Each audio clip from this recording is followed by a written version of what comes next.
Yeah, man. You speaking about people who want to join the Grand Hustle and what they're going to learn, experience, what they're bringing in, and what they're going to get out of it, and things like that. And I'm wondering how that relates to you when you got into Hollywood, and that was an avenue that you weren't necessarily familiar with. What did you have to learn and bring to the table, and kind of, you know what I mean, like in order to earn your way up through the ranks? I think the first thing that I had to learn was punctuality. And the need for, like, early is on time and on time is too late in film. Yeah. And coming from the world of music, what we do, we show up when we show up. The party don't start till we get there. You know what I'm saying?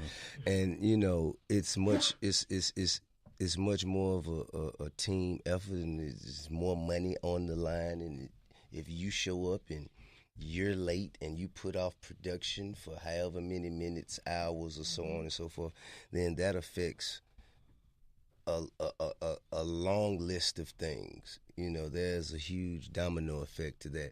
So I think that was the main thing I had. I almost got fired 3 times from ATL. Like, really? Yeah. Wow. How they late? I had to have a real second week. But you got to realize, ATL, man. Yeah. What was this? 2004, 2005. You know, I was just now becoming, you know, like a real multi-platinum TI, and I just got like a $10 million check. You know what I'm saying?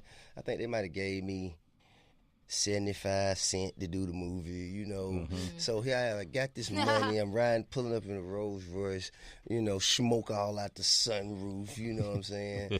And urban legend. Yeah, man. I'm talking about, hey, man, it's real hip hop shit here, baby.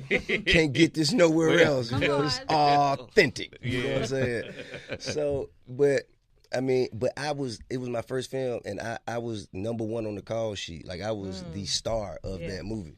So there weren't many scenes that they could shoot without me, and I didn't understand that. Like, I ain't, you know. I'm like, man, I'm here, so what's up? You know what I'm saying?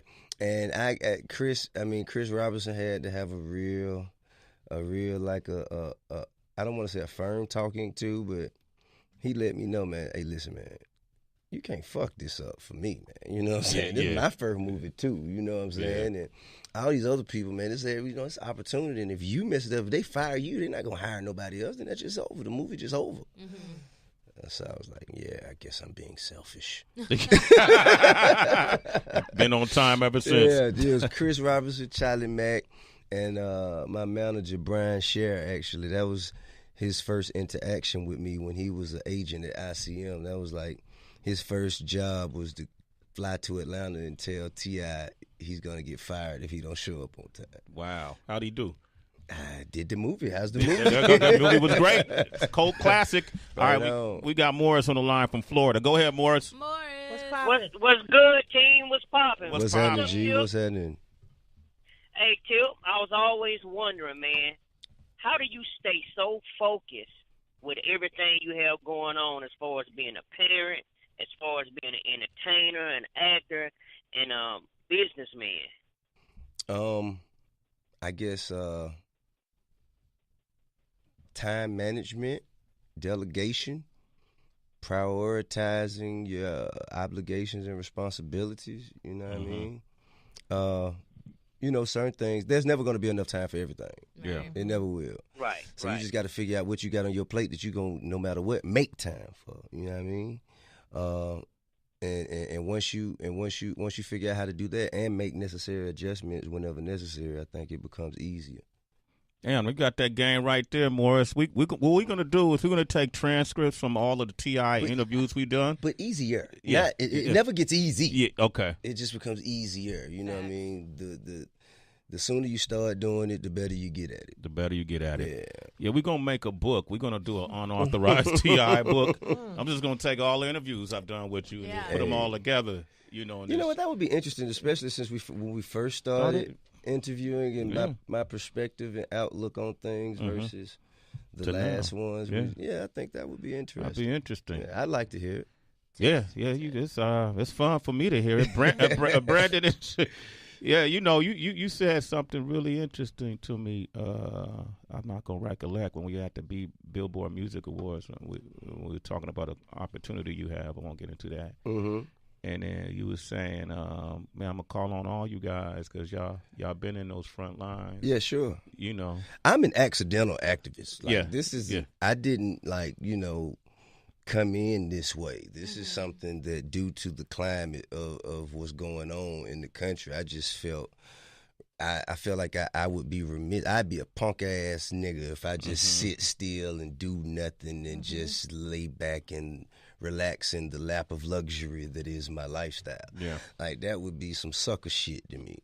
So I mean, I just felt like I couldn't sit still. I could not speak. I couldn't. You know what I'm saying? It just ain't. I couldn't look my kids in the eyes or myself in the mirror. You know what I'm saying? If I kicked it like that, so. That's how I got here. So, but now that I'm here, you know what I mean, I'd be remiss if I didn't pull from the pool of experience, knowledge, information, insight that all of you guys, you, Common, Killer Mike, David Banner, you know what I'm saying? Yeah. Y'all been front lines back, when I was, you know what I'm saying, still unaware. That's how you call it, unaware? Sound asleep. Sound asleep, right? Sound asleep. We're going to take one last question. Brandon in Chicago, go ahead. Hey, Brandon.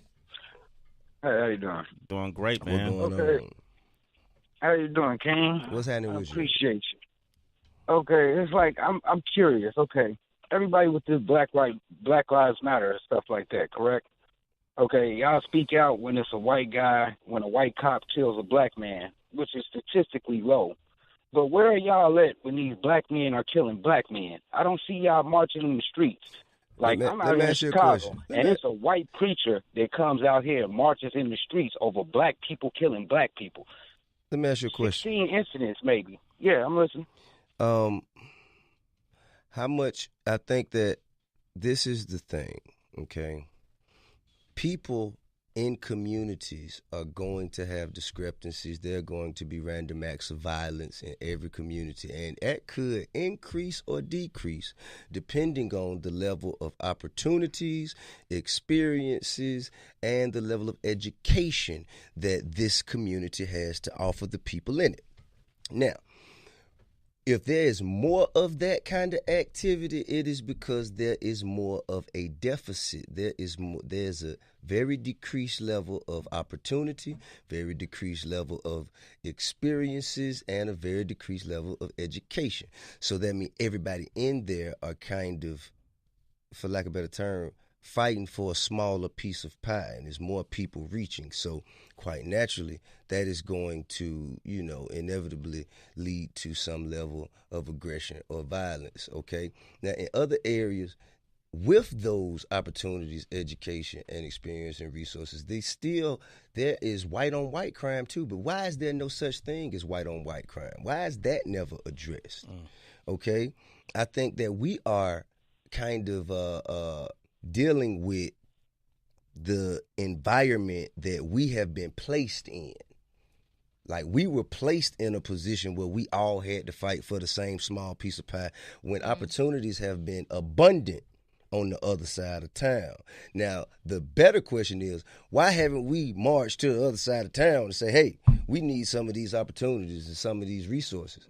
Now, I think that is the better question, but you know what I'm saying? I understand, a lot of the things that other people don't understand because I've been in those dire need positions.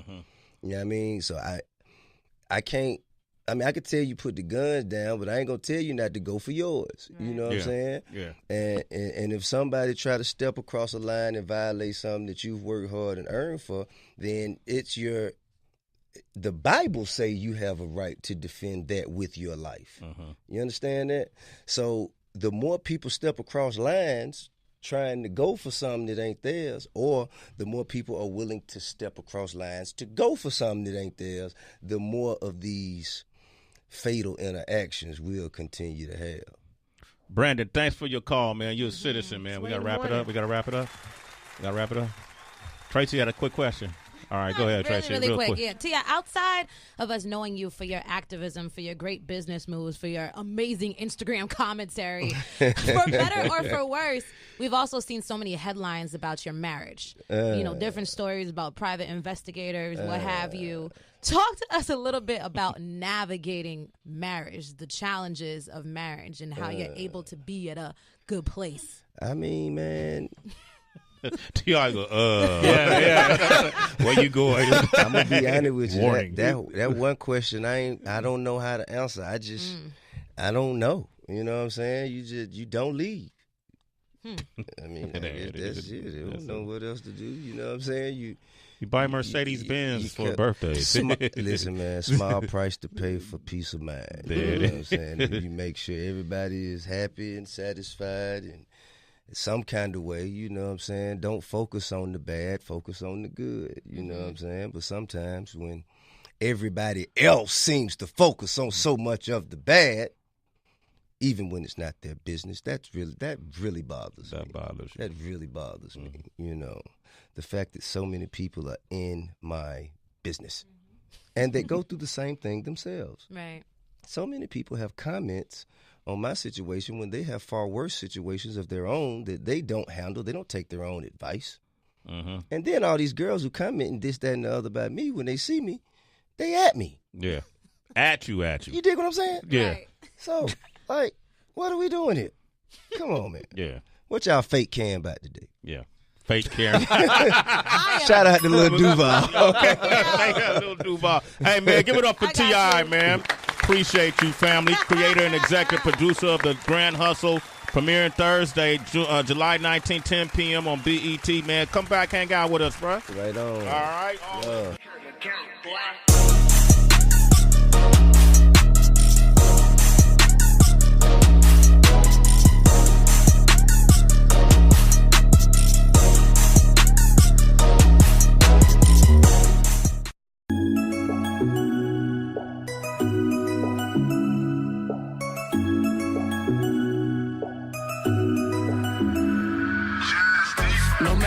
Do you stay up on my mind? It's crazy that I think about you all the time. You ain't worried about these suckers on your line. You ain't worried about these suckers on your line. No matter what I do, you stay up on my mind. Is it crazy that I think about you all the time? You ain't tripping off these suckers on your line. You ain't worried about nothing, cause shorty, you would die. I ain't worried about these suckers on your line. Come holler at a play, I ain't hard to find. But tell me, is you down, baby, are you down? I'ma hit that iPhone when I make it down. Smashing on the freeway, yeah. Run the game in on relay, yeah. Girl, I know you wanna replay. Oh, this ain't only on delay. It could be a Monday or Tuesday. We can shoot a movie, lay up in your bed all day. Oh, yeah. And go a second round or three, yeah. No matter what I do, you stay up on my mind. It's crazy that I think about you all the time. You ain't worried about these suckers on your line. You ain't worried about these suckers on your line.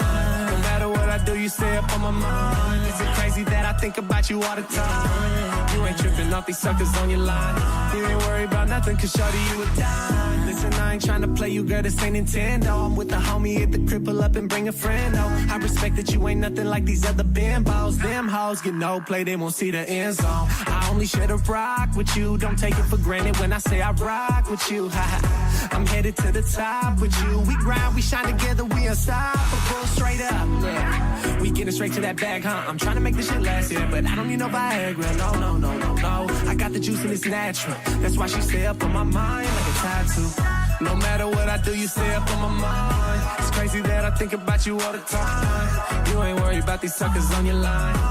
You ain't worried about these suckers on your line. No matter what I do, you stay up on my mind. Is it crazy that I think about you all the time? You ain't tripping off these suckers on your line. You ain't worried about nothing, cause shorty, you would die. I've been looking for love in all the wrong places. So when you get a chance, tell me, boy, you gotta take it. I get a rush from your energy. When I'm down, boy, I know you got the remedy, yeah. Is you feeling me? Make a move, baby, show me that you're into me, yeah. Don't you worry about these suckers on my line. Baby boy, you can get it anytime. Late night, yeah. Try to hang it up, your body keeps calling. No matter what I do, you stay up on my mind.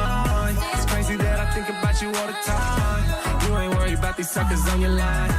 You ain't worried about these suckers on your line. No matter what I do, you stay up on my mind. Is it crazy that I think about you all the time? You ain't tripping off these suckers on your line. You ain't worried about nothing